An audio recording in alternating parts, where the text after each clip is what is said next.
Hello, everyone, and welcome to Locked On NHL Western Conference Wednesday edition. And today we are going to talk the good, the bad, the ugly with Western Conference goalie tandems, and then maybe some slight overreactions or underreactions with preseason hockey. You're Locked On NHL, your daily podcast on the National Hockey League. Part of the Locked On Podcast Network, your team every day.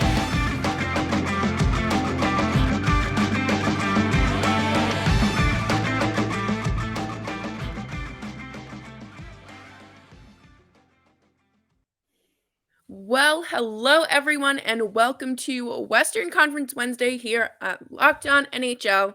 I'm your host, Jess Belmosto of Locked On Flames, joined by my Battle of Alberta partner, Brett Holden of Locked On Oilers. And today we are going to dive into the best and the worst goalie tandems in the Western Conference. But before we do that, please make sure that you are subscribed to Locked On NHL wherever you get your podcasts and on YouTube as well. Brett, how are you doing? Oh, I'm not too bad. The international break in soccer is done, so I finally get to watch my Manchester United team once again after like 3 weeks. That's all I'm happy about. That's all I care about. Yeah, it's still preseason hockey, so it's Yeah. nothing to fret about, nothing to kind of overanalyze just yet. But today we are going to overanalyze some goalies. Yeah, do our job, Right, essentially. exactly. Like, people will be like, "Why are you even talking about this?" Because it's quite literally our jobs, Yeah, and yeah, the money at the end of the month is always very nice too. yes. But we're gonna start off with the negative, aren't we? We're not gonna go positive.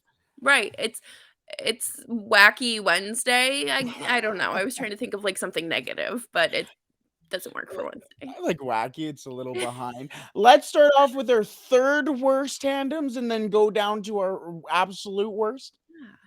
Yeah, do you Alrighty, wanna perfect. start? Yes, I shall Yeah. start. Sounds good to me. And this one, just before we got on, I started taking notes about this team to talk about later. But for me, the third worst tandem in the Western Conference is one I don't really want to give it to because I really like their goaltender, their starting goaltender, but the team around them isn't fantastic. Caught up in a tough system, but he is a really good goaltender. But the other goaltenders around him make the tandem not fantastic, and that is the Arizona Coyotes. Karel Vejmelka, I think, has been just left up to the cleaners. I think he's a very good goaltender, very technically sound, and can make a lot of saves that you sit there and go, how did you save that? But then you also have John Gillies, who played for the St. Louis Blues, the New Jersey Devils, the Maine Mariners, the Providence Bruins, and the Lehigh Valley Phantoms all just last season, which is Just last season? amazing, impressive. That's all just last season. Those are better numbers than guys in the NHL right now, and I don't even know what the numbers are referring to. But yeah, John Gillies, and then Ivan Prosvetov, a rookie goaltender who's played 3 NHL games, or got into 3 NHL games, had an 875 save percentage in those 3 games, and an average of 4.22 goals a game. So does it have a little bit or a lot to do with the team around them? Yes, absolutely. But the inexperience of that back goaltending situation. I mean, you do have a goaltender who played with like 7 teams last year, but still, you don't have a lot of great stuff to run around with in Arizona. Yeah, I think that's very fair. Arizona is absolutely just kind of one of those teams right now that is in a very sticky situation, and they are just they're struggling. They're struggling a little bit. I'm going to go with the Wild. And it's Ooh. even though they have Marc-Andre Fleury, I don't know how many more miles you can get out of him. I'm going to compare this to something very specific that I feel like a lot of college kids will understand. You have like not your first car, but your second car it's obviously still a used car that you get, and it has like 150 something thousand miles on it, and you're just like, this thing might break on the highway if I go above 60 miles an hour. And you don't know how much longer you'll get out of it. That's how I feel about Marc-Andre Fleury this season. They did trade Cam Talbot, which, I mean, he's I go back and forth on that because I thought that they could have been a really good tandem, but I'm not sure how much you'll get out of Marc-Andre Fleury.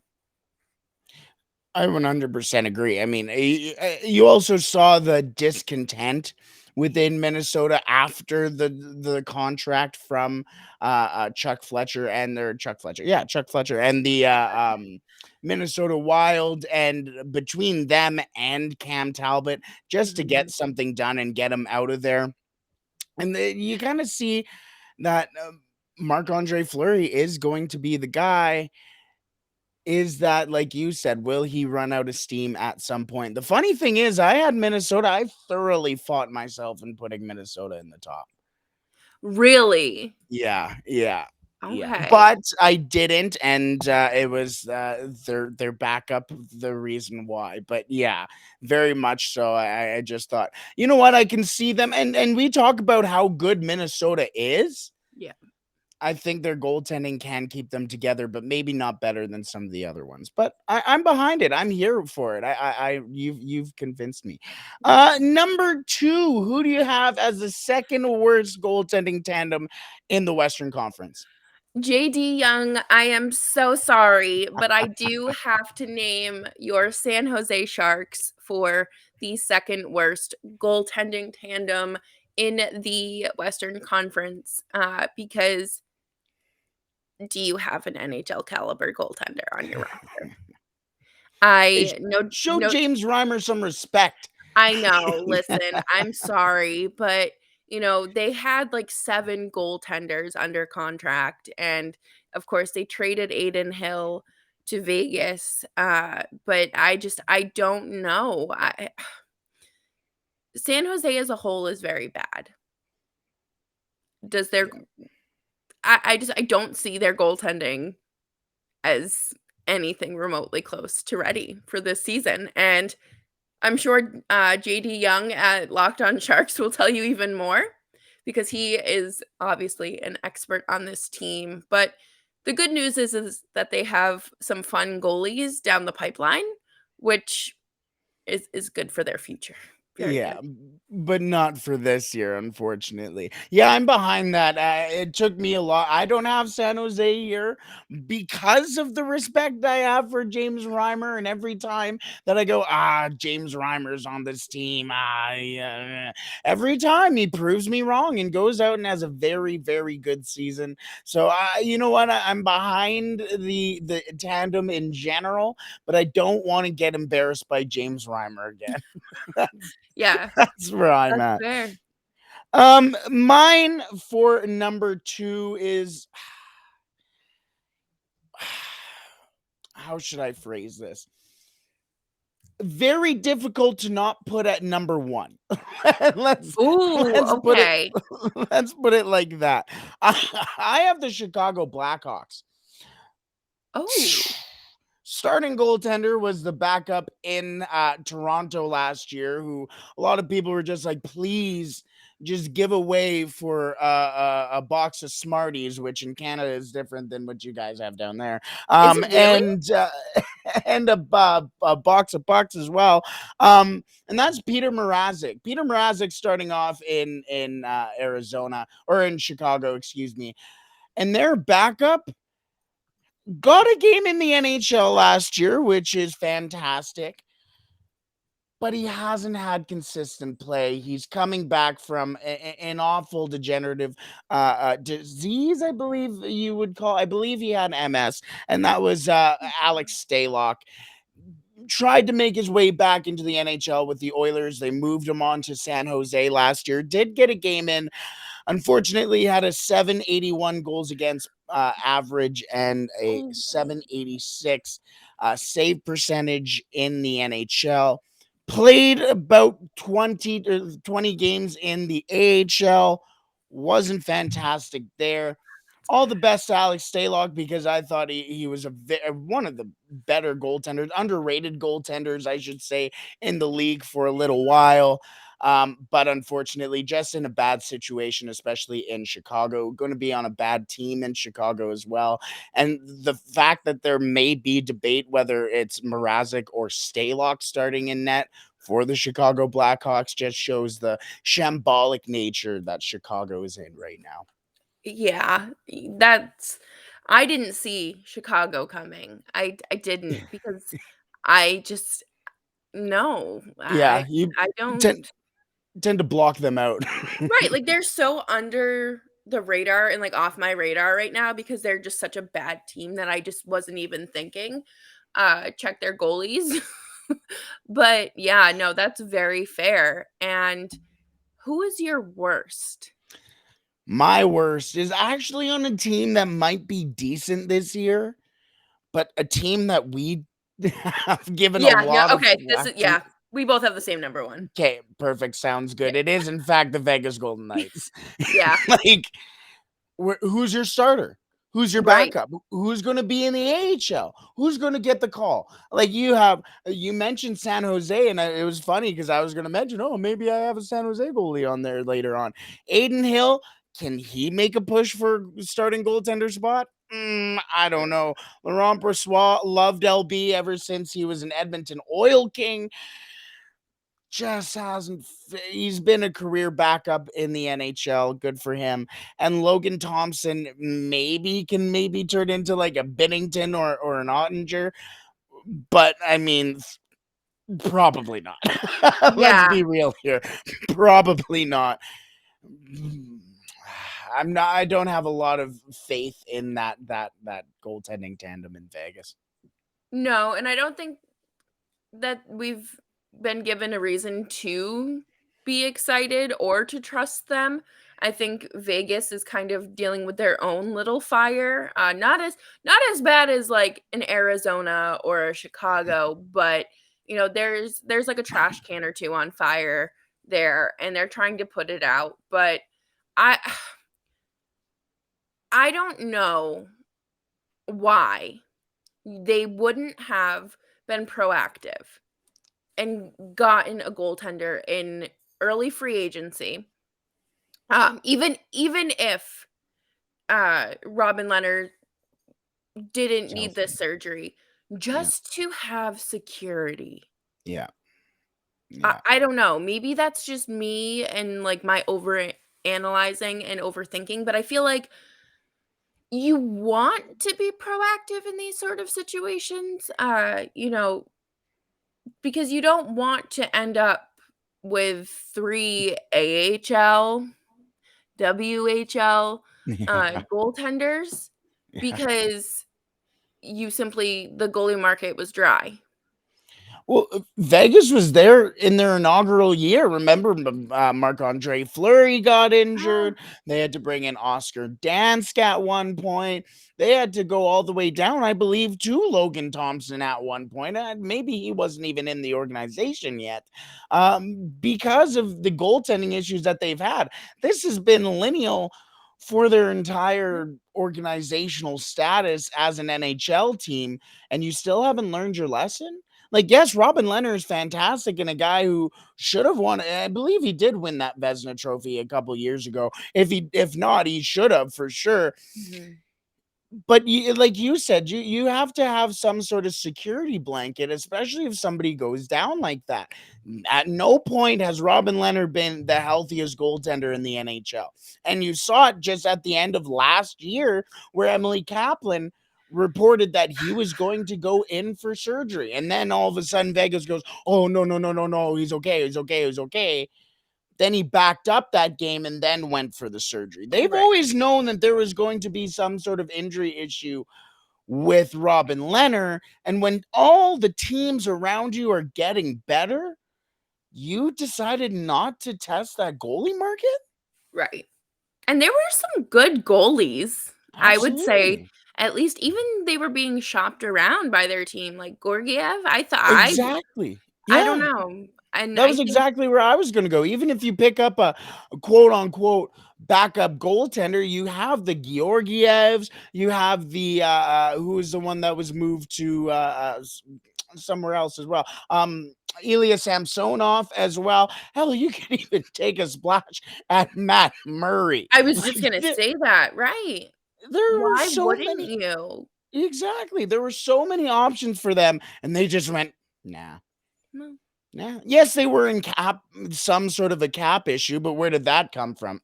Jack. Jack Eichel. Oh, something's going around today, I Right, think. I think it's the Jack Eichel cough. Yeah.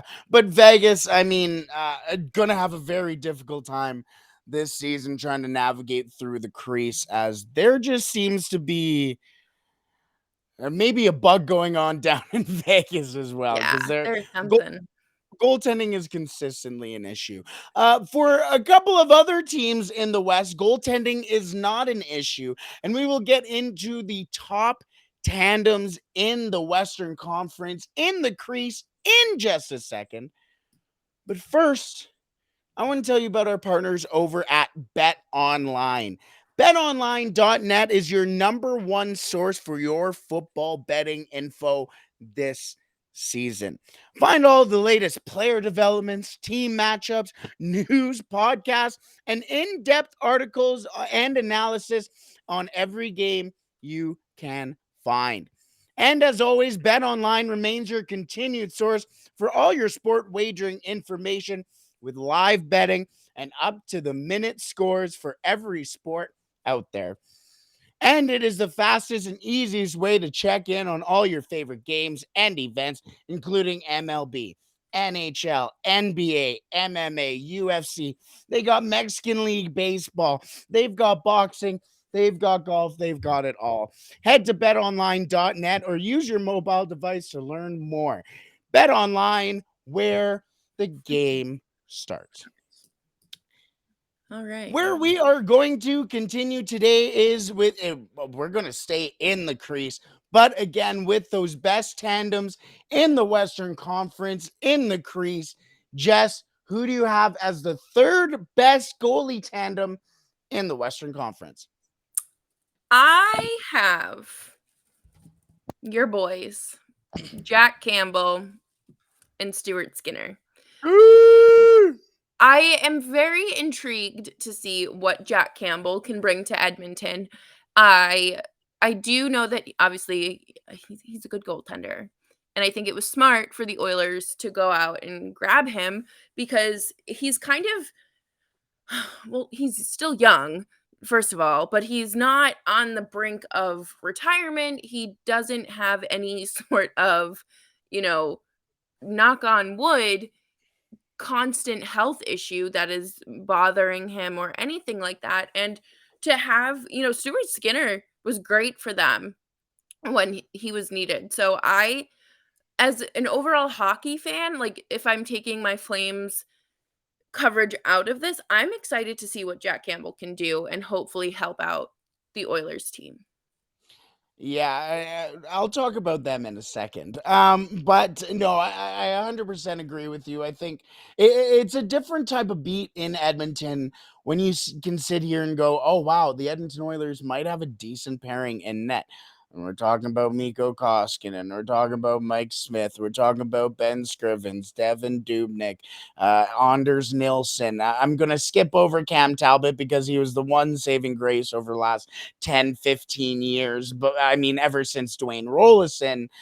And now the Edmonton Oilers have not only one, but two. And the other guy who's going to back up is a homegrown talent, not only within the organization, but Stuart Skinner's from right here in Southside Edmonton, played shout out Southside Athletic Club.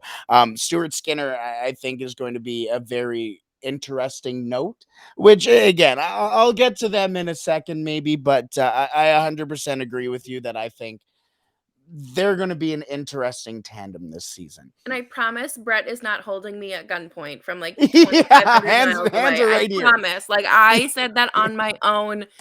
He is not paying me. We did get paid today, but he did not bribe me to say that. And Flame Yeah, fans, I am very sorry. that was genuine shock, I have to tell you. My number 3 tandem is in Dallas. I had somebody different here, so I'll give a quick shout out to the Nashville Predators. Ooh. UC Saros, a fantastic goaltender in himself, but I'm not sure too much about Kevin Lankinen. But I do have the Dallas Stars here. Now, the reason why I have the Dallas Stars here is because of the tandem itself.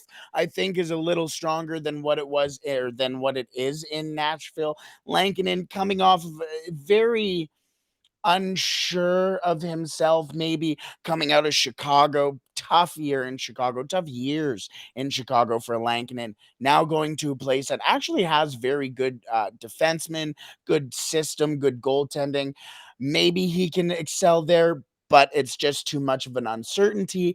And so that's why I have the tandem of Jake Ottinger and Scott Wedgwood. Now, Scott Wedgwood bounced around the NHL a little bit last year, and I was surprised by that. Started in New Jersey, headed out to Arizona, and then at the deadline went to Dallas. Again, I was surprised by the movement, but he was consistently a very solid ad and always has been a very solid goaltender in the NHL.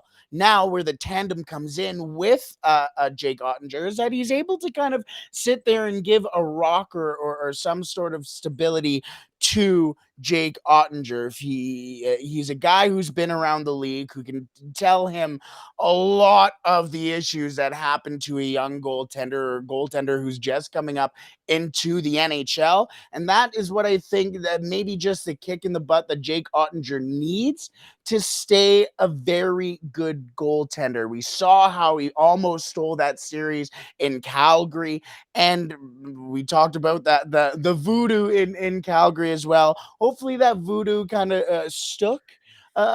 Stuck. Maybe that's not even English. But maybe it stuck with him a little bit and just kind of gave him that little extra of kind of that special sauce. I'm really excited to see what Jake Ottinger and the Dallas Stars can do this year. Yeah, they are my number 2. I wore my Boston University shirt just for Jake Ottinger. We love a Hockey East king around these parts, and I love him. It was so fun to watch him in the first round against Calgary. It was him and Jacob Markstrom going back and forth, and he was just so phenomenal, especially when you have someone who's so young and fresh and new to the league. I really liked what we saw from him, and then even Markstrom at the end of the series was like, "You're the future, dude. Like you're you're next." And Yeah.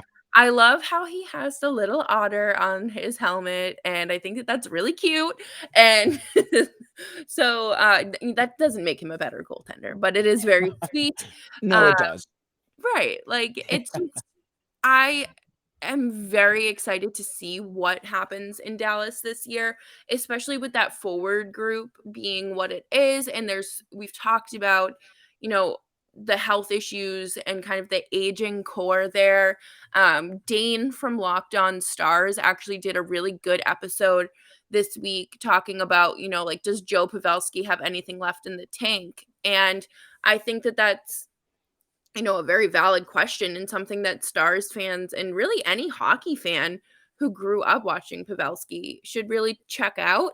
But like you said, Scott Wedgwood, just I feel like I've seen his name float around different organizations for the last few years. I'm looking forward to hopefully seeing them both do well. I want to see someone light a fire under Ottinger just so he knows he's not, you know, super safe. Yeah. And I want someone to push him to be an even better goaltender because he's what, like 23, Yeah. if that, and he you can't get too comfortable yet. Not at this point in your career. Well, and I think we saw something very similar in St. Louis, and now you take a look at all the turbulence around Jordan Binnington, and maybe if we did this list last year, even St. Louis would have been on this list Oh because of yeah. Binnington. But we see what happens when a young goaltender like that sees early success. Can they keep it going? For a case like Jordan Binnington, no, not necessarily. That is that's why I have them at 3, because it could be a very maybe not. I think we have almost the exact same top 3 here, but yeah, my number 2 as well is the Edmonton Oilers. Ooh. Yes, Jack Campbell, I think, is a fantastic ad. And you know what? If you sat me down at the start of the offseason and said, okay, the Edmonton Oilers were going to get Jack Campbell and the Washington Capitals are going to get Darcy Kemper, who's better? I would have sat there and confidently went Washington. Washington, absolutely. He's the better goaltender, and he is the goaltender that if you do want to take the next step and win a cup or win a late series, Darcy Kemper's that guy. But I sat there over the offseason and learned more about Kemper's injury and learned more about Jack Campbell, which, I mean, I have over this shoulder here, the Jack Campbell Texas Stars jersey. I've liked Jack Campbell since he got drafted into the NHL. But I wasn't convinced he was going to be the guy to help the Edmonton Oilers take the next step. Darcy Kemper suffered a awful eye injury. Tried to come back numerous times during the playoffs, did come in and play, wasn't fantastic. Now, since then, he's been going to a therapy for his eye to retrain his eye. That is the exact same procedure, the exact same issue that forced Chris Pronger to retire. Now, I'm not saying at all that it is the exact same injury or the exact same circumstance, but coming back from an eye injury is far from the easiest thing, especially as a goaltender, especially as a guy who's supposed to be the number one guy. The Yeah. Edmonton Oilers have a lot of expectations on their hands, and the Edmonton Oilers have a lot of guys who have played with Jack Campbell before. Obviously, you talk about the Toronto connection with Tyson Barrie and Zach Hyman. Uh, Darnell Nurse has played with him in Sault Ste. Marie in junior hockey as well. There are guys all over who can really attest to the composure and the type of guy Jack Campbell is. And I think not only on the ice that Jack Campbell will bring something, but off the ice, the support that he will see that will really start to trickle into the on ice game is going to be special. Now, and at the same time, we are talking about tandems. Stuart Skinner last year for the Edmonton Oilers had a pretty solid year. I mean, 6-6 is kind of meh, but a 913 save percentage and a 2.62 goals against. Very good when you consider who the other two goaltenders were and their numbers. But also at the same time, he tore it up in Bakersfield and was arguably the best goaltender in the AHL. A 27-7-7, a lot of sevens in his record last year, a 920 save percentage, and a 2.21 goals against. You can really see the maturity of Stuart Skinner's game. Like for me, I've known Skinner since he was playing in SSAC as a 15-year-old, and being able to see him go from the midget scene here in Edmonton up to the WHL, work his way as a backup, as a starter, go into the ECHL, work his way as a starter into the AHL, as a backup into the NHL or into a starter role, now into the NHL. He has taken all of the right steps to become an NHL goaltender and has taken the right journey to do Right. so. I am very excited to see Stuart Skinner and really because they say he's going to have about a 50-20 or 50-30 split about with Ooh. Stuart Skinner or with Jack Campbell, excuse me, but Jack Campbell has had injury, not issues, because that infers a history, but he has had injuries before. He has had a history of being rather inconsistent at times. I think Stuart Skinner will be the right guy to come in where the boat's a little rocky and really steady the ship. Yeah, I think that that is all very valid, and I think it's it's so cool when you have that kind of personal connection to a player because you Yeah. you saw them before they were who they are. So Yeah. I won't be rooting for the Oilers, but I'm rooting for Stuart Skinner and Jack Campbell's success, just not against the Flames. Which, Which I think we both have at number one, if I'm not yeah, mistaken. yep. Uh, Yeah. Jacob Markstrom and Dan Vladar, just two incredible goaltenders. Dan Vladar was bogged down in the Boston Bruins AHL organization just because they had so much goalie talent. And at the time, he was going to potentially make this the jump to the NHL. Tuukka Rask was still very healthy, and they were going. They had who was their backup? I think it was Yaroslav Halak, and then it was the bubble season or bubble playoffs, and Tuca ended up having to leave due to a family emergency. And then this poor kid gets the call and is just left out to dry. But he started last night in a preseason game and he stopped, I think, 47 shots or something like that, which is highly impressive, even though they got shut out 3-0. Like, who cares? At the end of the day, it's preseason, but it's nice to see him getting time on the ice at the NHL level. And he even said in his post game presser that he is very grateful that the Flames saw something in him and believed in him. So I like him. And then Jacob Markstrom is just a monster in the best way possible. Dude's like 6'6", um, has no problems tracking the puck. And I think this year with the defense in front of both of them, it's going to be an even better season, and I think it's going to be a great one to watch. Yeah, no, I'm on your boat 100% here. I have to find here it is. Pat Steinberg. This was the stat I believe that you were mentioning here. With an unusual grain of salt disclaimer, he says, one big positive 3 games into the preseason has to be Dan Vladar. In 2 starts and 5 periods, 47 saves on 49 shots, which is a 959 save percentage, and has looked really calm and well positioned. Again, that's from Pat Steinberg of Fan 960. Yes, I mean, you can talk about Jacob Markstrom all day. You know exactly who Jacob Markstrom is. I mean, a 2.22 goals against average and a 922 save percentage.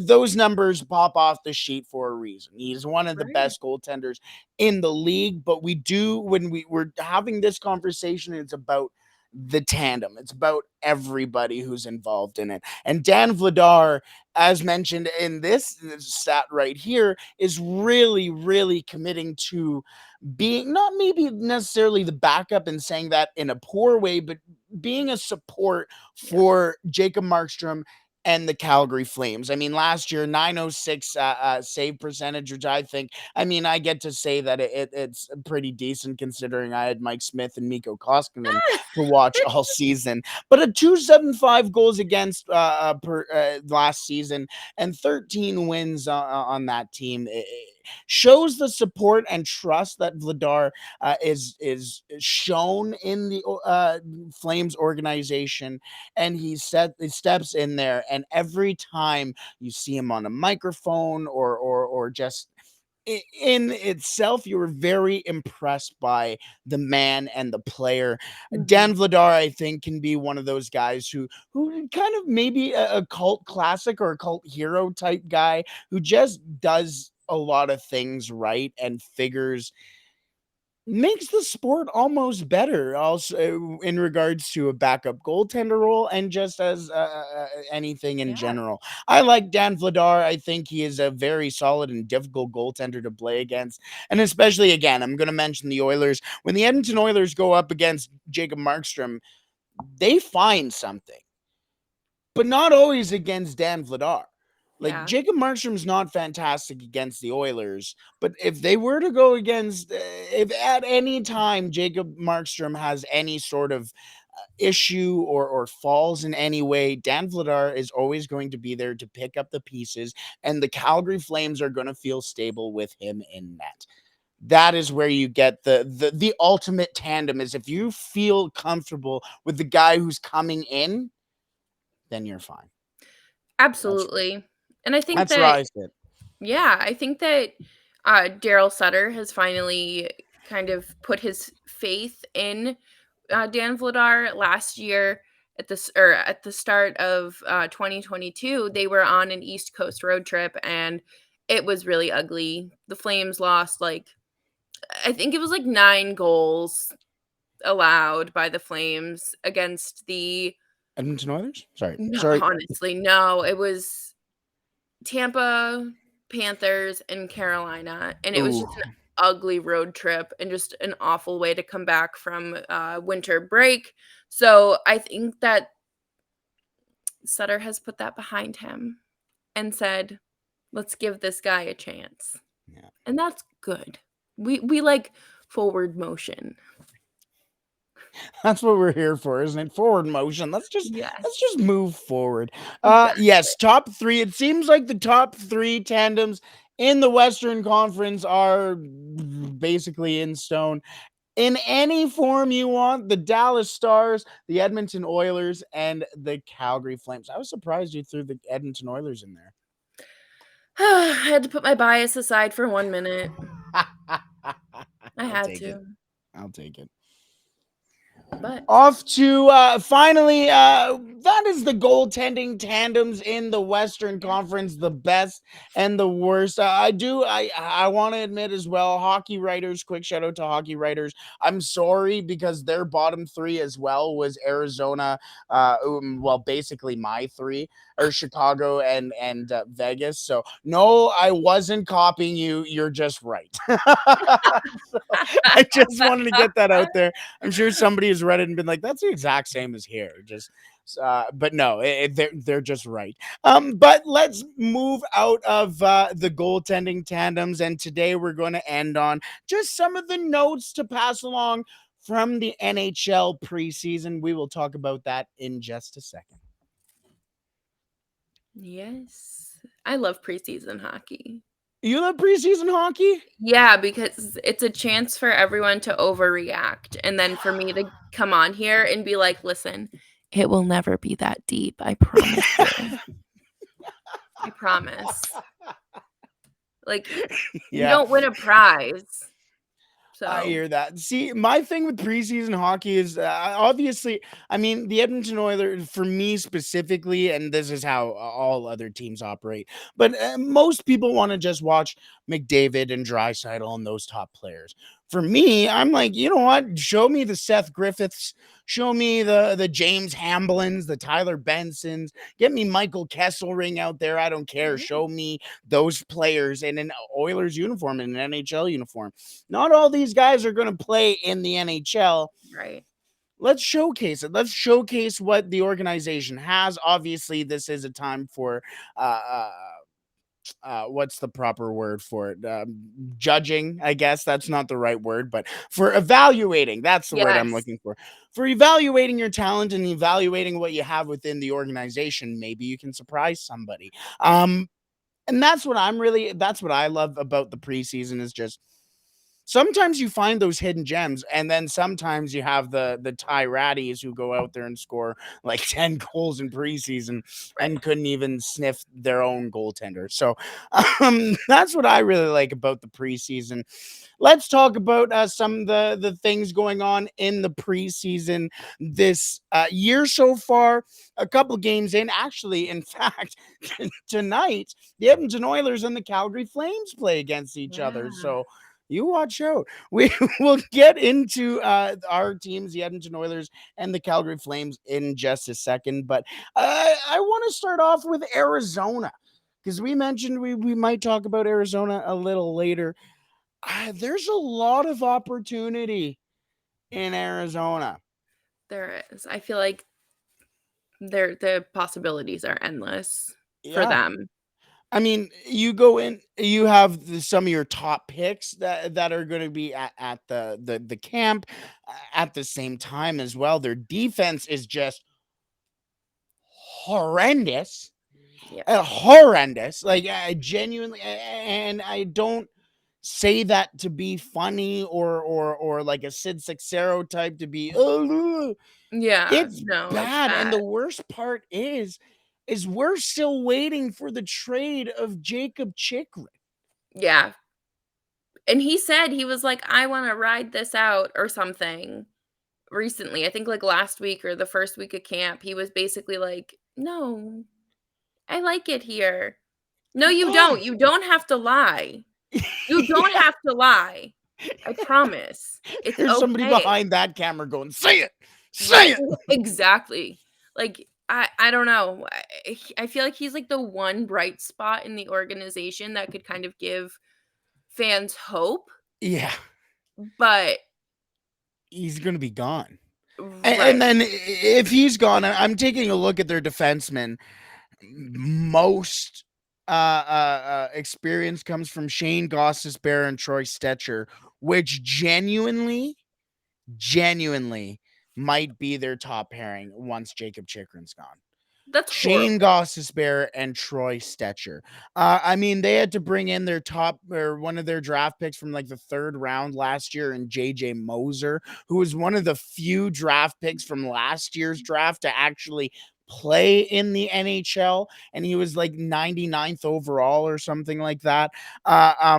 Dyson Mayo, who has been in the organization for years, I think at one point as well, he was in the Colorado Avalanche organization. He went to Arizona, a former Edmonton Oil King, which as a Oil King supporter and a guy who has watched the Oil Kings since their reincarnation in 2008. Dyson Mayo, watching him play in the NHL seemed like something that you were just like, that's a joke. And again, nothing poor towards Dyson Mayo.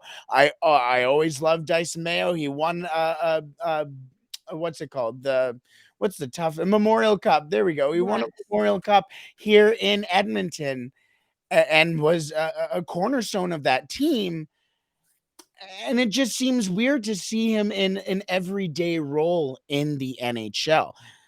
Other than that, and as a team who has consistently been at the bottom of the barrel and who should have prospects amongst prospects, their best defensive prospect is Victor Soderstrom, who should have been in the NHL last year, has had some injuries in the past, and has really had his stock fall over the last couple of years as a top defensive prospect in the NHL.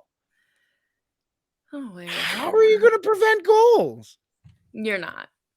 I don't know what Arizona is doing. They're kind of, like, similar to Vegas to me because I feel like there's no roadmap out of this problem. I feel like it's going to be bad. Yeah, And, like, Vegas bad is different because, at least they have good players, but there's just it's like trying to find your way out of a paper bag yeah, for Arizona, and I'm very sorry to Arizona fans, please don't harass me for that, but I feel like every step they try to make just ends up being bad poor. and setting them back.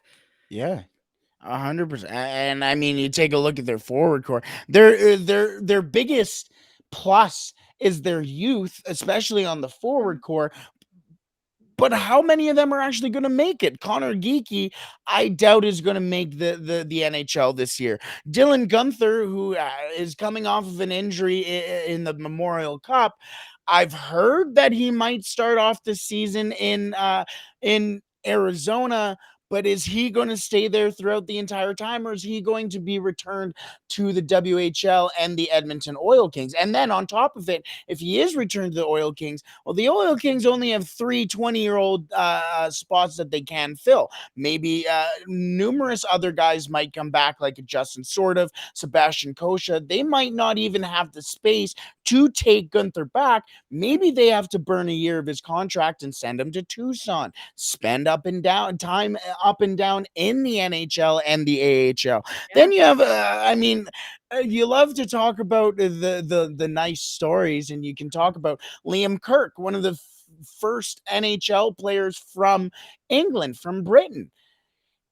Where does he fit? Where has he been the last couple of years? Because I remember going into that draft, everybody and their mother talking about this. Oh, this new British lad, he's going to come in and come into the NHL. And ever since then, everybody's just went, Right. The youth might not even be there for them this season. You got guys like Clayton Keller who needs to get out of Arizona. He's got to. And I mean, you just take a look at the rest of they could have an all former Oiler line with Zach Cassian, Alex Chason, and Adam Cracknell. And that could legitimately be a second line. Completely forgot about Zach Cassian. I think most people did. That's the Arizona Coyotes. They're a mess. I wanted to bring up one other team before we got to ours, and that is the Seattle Kraken, because tonight Shane Wright makes his preseason debut, his basically NHL debut, I guess, kind of, tonight for the Seattle Kraken in the preseason. I mentioned that because Seattle's had a very interesting preseason. They're going to have an interesting preseason to begin with. But on Monday night, they played the Edmonton Oilers. They shut out the Oilers 3-0 there. Matty Beniers getting a beautiful snipe of a goal. Who I am very interested to see the dynamic between Beniers and Wright as well. They had guys like Ryan Donato, Joey Daccord was their goaltender there. They have really been icing a relatively NHL roster, but is that because they don't know what their NHL roster is going to look like? Or are they trying to get into some sort of form so by the time the season starts, they're ready to take it on head first right from the start of the season? What do you think is going to happen in Seattle here? Oh God. See, they just shut out the Flames last night 3-0 as well. See, like what is this? Right. And that makes 6 periods without a goal against for Seattle. And that's incredible considering how bad Seattle was last year and how inconsistent their goaltending was. But I'm interested to see what this not theory, but what are they doing? Like you said, is this so they get into a rhythm and have their NHL guys ready? And they're not still trying to shake the dust off and just get into that rhythm by mid-October, and they're just going to run into it and try to do something strong here, make a strong start, because it doesn't matter. I mean, it doesn't matter how you start, it's how you finish. But if you can grab some extra points now, you can absolutely afford to lose some random February night game against, the Ottawa Senators. But take a look at the Edmonton Oilers last year. I mean, they were at a point the worst team in the NHL, but they were able to bank those points early on in the season so that when they did fall down, they go, okay, we can still make that playoff push. That's what happens. That I hate it when people are going, oh, it's only the 7th game of the season, you better calm down. Points are points. Points are going to matter no matter if you got them in October, November, December, January, February, March. It doesn't matter. They're points. And you know what? Like you said, maybe they try and rack them up early on so that down the road, they might be fine.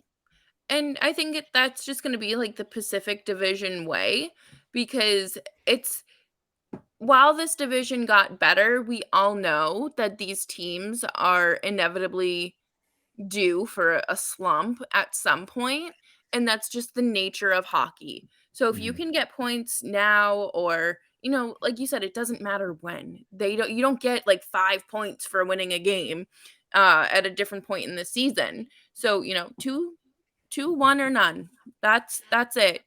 And I I'm honestly rooting so hard for Ryan Donato because he was in the Boston organization and just did not fit well there.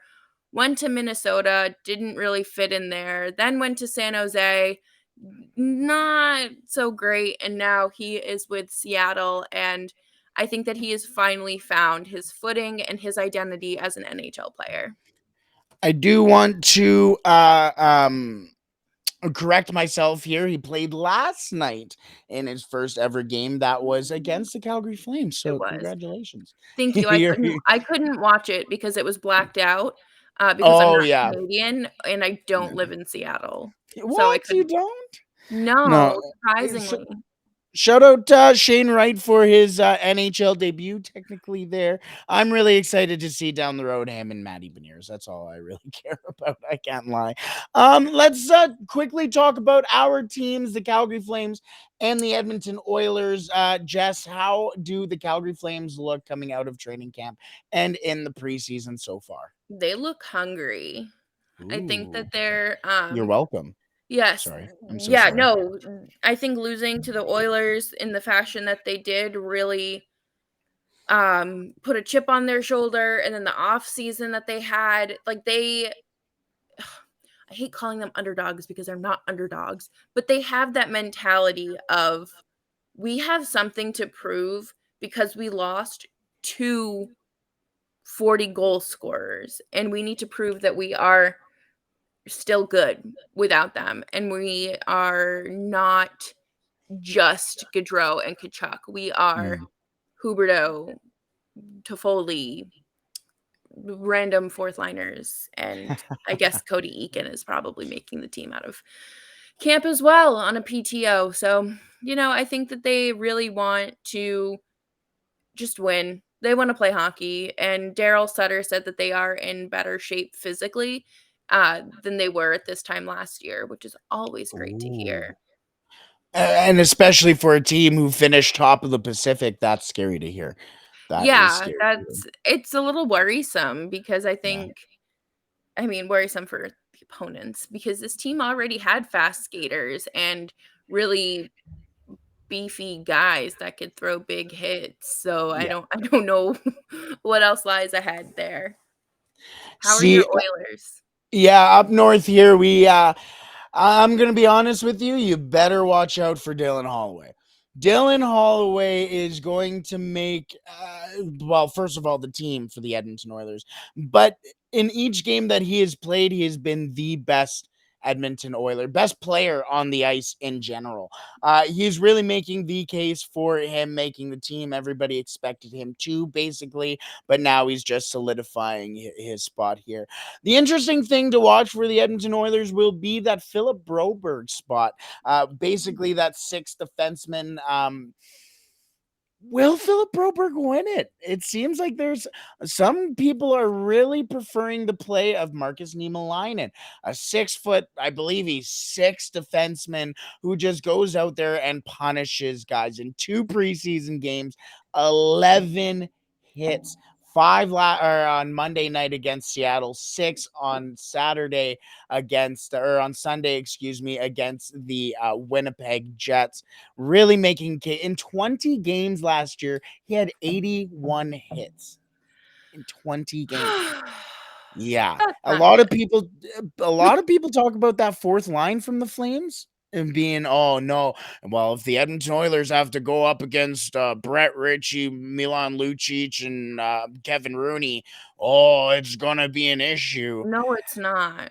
That I literally said to a buddy of mine, I said, I will give $20 personally to any one of those fourth liners who can catch up to Connor McDavid. And genuinely, that I will transfer Milan Lucic myself. But at the same time, where I was going to go with this is that the Edmonton Oilers have guys that can do that at the same time, who Right. are actually, and no disrespect to Kevin Rooney, Milan Lucic, or Trevor who'd you Lewis, guys say? Brett Ritchie, Brett Ritchie. who There you go. knows?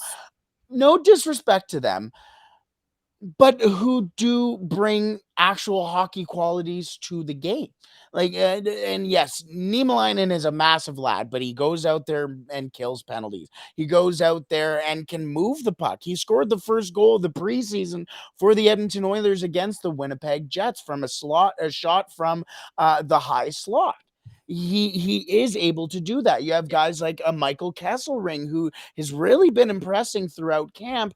Could he eventually get a call up, not make the team out of camp, but get a call up somewhere else? He's also a big lad. Vincent Desharnais for the Edmonton Oilers, who is, get this, 6'7", 230 pounds, still hasn't stepped on the ice for the Edmonton Oilers. Jason Demere is a guy who was brought in on a PTO, has looked very solid in kind of a veteran type role for him there. A lot of guys, like I've seen him and Evander Kane really getting along throughout the training camp. He has really been a good leader right next to Markus Niemelainen. So I think the big battle to watch is going to be that Philip Broberg spot. Can Philip Broberg outplay all the other guys fighting for a spot, or will you see a guy like Markus Niemelainen and Vincent Desharnais, a name out of nowhere, maybe a Jason Demers, a Michael Kesselring, a Philip Kemp, take that spot? I think that's the interesting battle. Yeah, and that's kind of where the Flames are at with their 6th and 7th defensemen, because Oliver Shillington is out for personal reasons. He's back in Sweden, I believe, with his family dealing with something. The organization made it clear that it wasn't substance abuse related, but I also don't think any of our minds would have gone to that. Anyways, Yeah. that's a whole different It's an rabbit odd hole to thing. go down. But Yeah. they have a plethora of AHL defensemen that are potentially NHL caliber and ready to make that jump. Huso Valimaki, you better just start packing your bags and I don't know, just formally request a trade. Do yourself a favor. Holy. Daryl Sutter hates you. You fought his son last year, and now you're teammates. And then there's so much beef there that I could just do a whole episode on it, which I should. I should just get out Really, like eh? a whiteboard and be like, okay, this is where it started. But Huh. Michael Stone, who has such an interesting story because he had to be bought out due to medical Okay. issues, and then Oh. he was able to come back once he got that taken care of, and has come back on PTOs, signs the 1-year deal, and then it's just not a I guess it's a revolving door.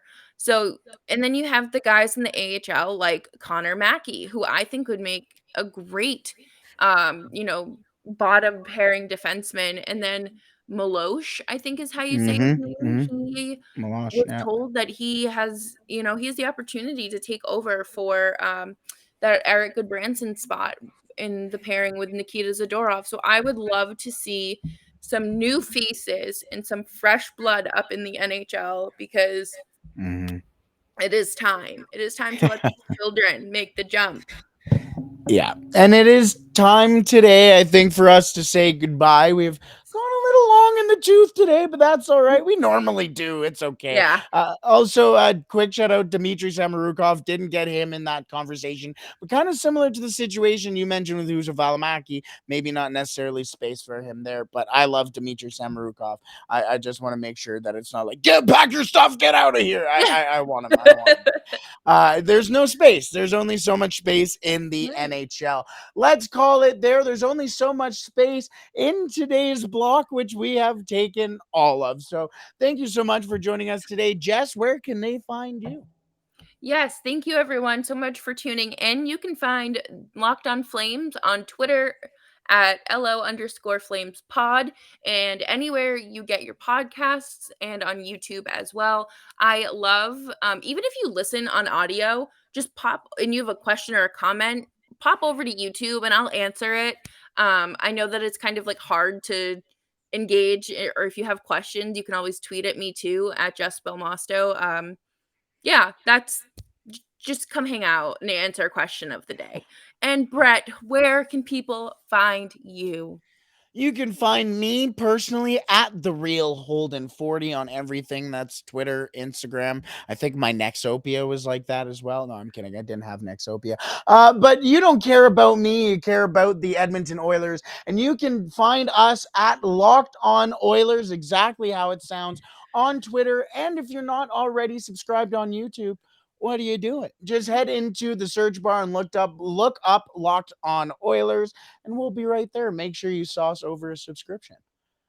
Wow, that was just under an hour. That was wonderful. Yes, and also thank you for 1,000 subscribers. That's really cool. Super cool. Yes, of course.